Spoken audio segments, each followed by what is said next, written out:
Okay, I'm going to show everybody the driver's seat where I'm at to my giant set that I have.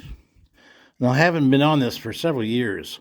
I've been working on my electronic stuff, but I've made lots of YouTubes with this set. And I'm going to go back to doing that and try to be creative again. But it's a big set. And I want to explain a couple of things about it. First off, there's some hints here that the average drummer could use to do some stuff with their set. Plus, maybe thinking about going melodically a little bit. The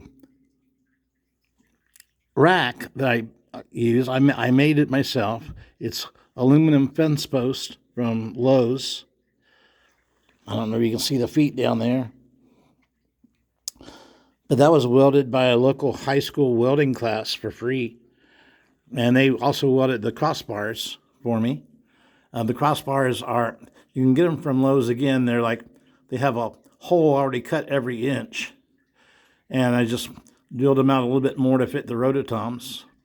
I'm going to change this to a 0.5 instead of full size, so we're not quite so close together on this.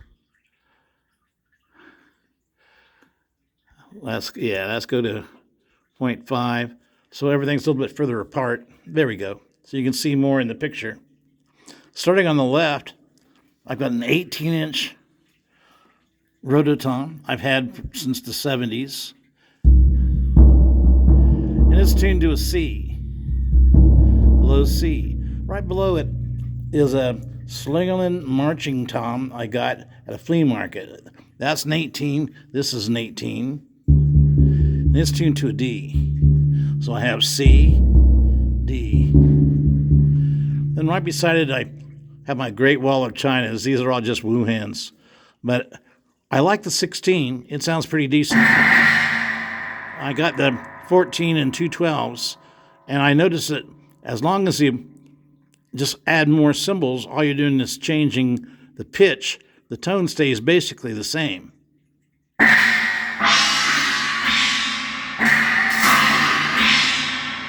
And that makes for some nice effects. Down below that are my piccolo toms, or cut up Ludwigs. I put some floor tom leg mounts on to make them hold. And these are tuned to an E, a G, a B, and a D. And so I have that working for me. To the left, I have just a 15 and 17-inch Zildjians. On the same rod that comes down from the rack, over in the middle, I've got a 10-inch Ryobi saw blade. I really like saw blades. The thing is, you have to play a few of them to get the sound you want. I particularly like that. I have others, but this is my favorite. But try them out and see. That's a nice, easy, cheap way to add something to it. Oh, by the way, the rack itself, maybe $140 altogether. This I got for $15. This I got for about $10. Up above it, I have I think it's pronounced Agazarian splashes. I got a 10, an 8, and over here's another 8 that I got at a music store, and they had a whole gob of them, and I just put them down and tried them out and found 3 that I thought worked well together to use the same idea of the tone staying the same and just pitch changing. I like that sound. And then next to that, I have my 16 and 18-inch crashes. Once again, it's nice being able to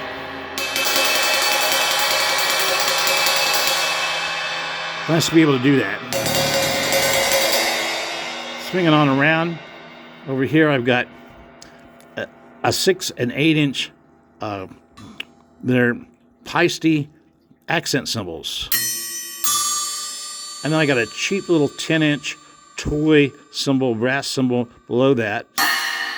And they just put them together for a nice change of pace. Over here, I've got a 2002 Paiste ride. I've had this forever. And then above it, I have an 18-inch Beverly that I cut holes out I really like the swell to this, and that's why I got it. I cut the holes until I got the swell I wanted.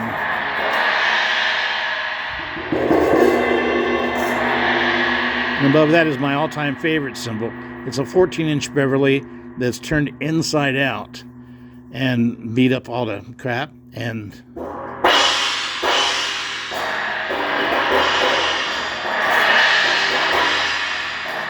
I just always really like the tone to that.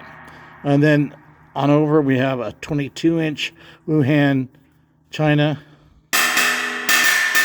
And down below this is an 18-inch Zildjian with a little Wuhan topper. They get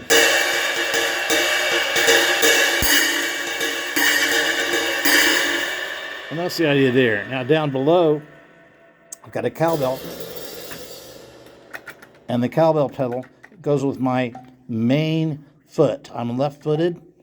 And so I always said that the cowbell pedal should go with your primary bass drum. You know, you can buy things to work with a bass drum, but they usually go over with hi-hat. And right here, you know, you can get to go right along with your bass drum.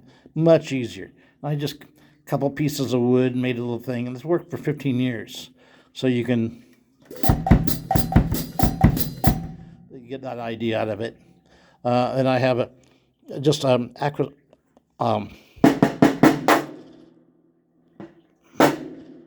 my snare drum is just a Ludwig Acrolite that works well, and then I have a little cymbal on top. That little cymbal is a 1920s hi-hat cymbal that I found, and I like to use it for a snare drum topper. Let's go around on our rototoms now.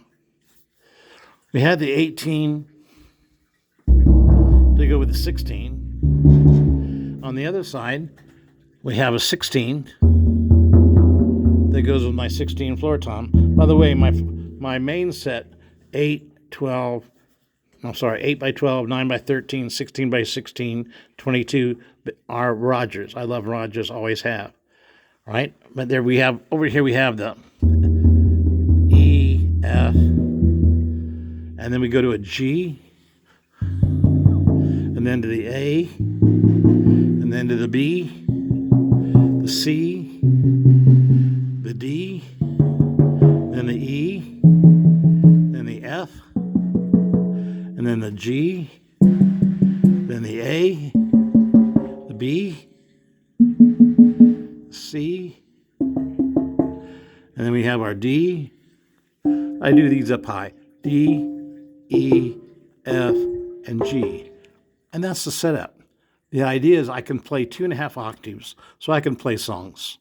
Any songs that's in the key of C, I can figure out a way to play it. I make an arrangement with it, you know, with my feet doing something else and with cymbals all below. So that's the idea behind that set. Behind it, I've got a set of orchestra chimes. The orchestra chimes I got from a school that were, this one was broken. It didn't have a mute bar. And I just put it back together with it. I don't need a mute bar. And I traded them for a couple of marching snares I picked up cheap. So I got this for basically it cost about $100.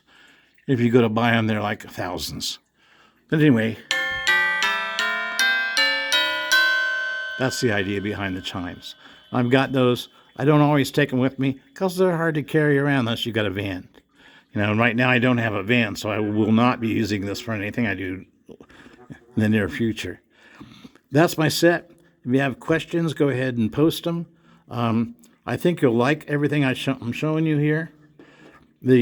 One more thing I almost forgot. The piccolo tom here. The piccolo toms. They sound a little bit like...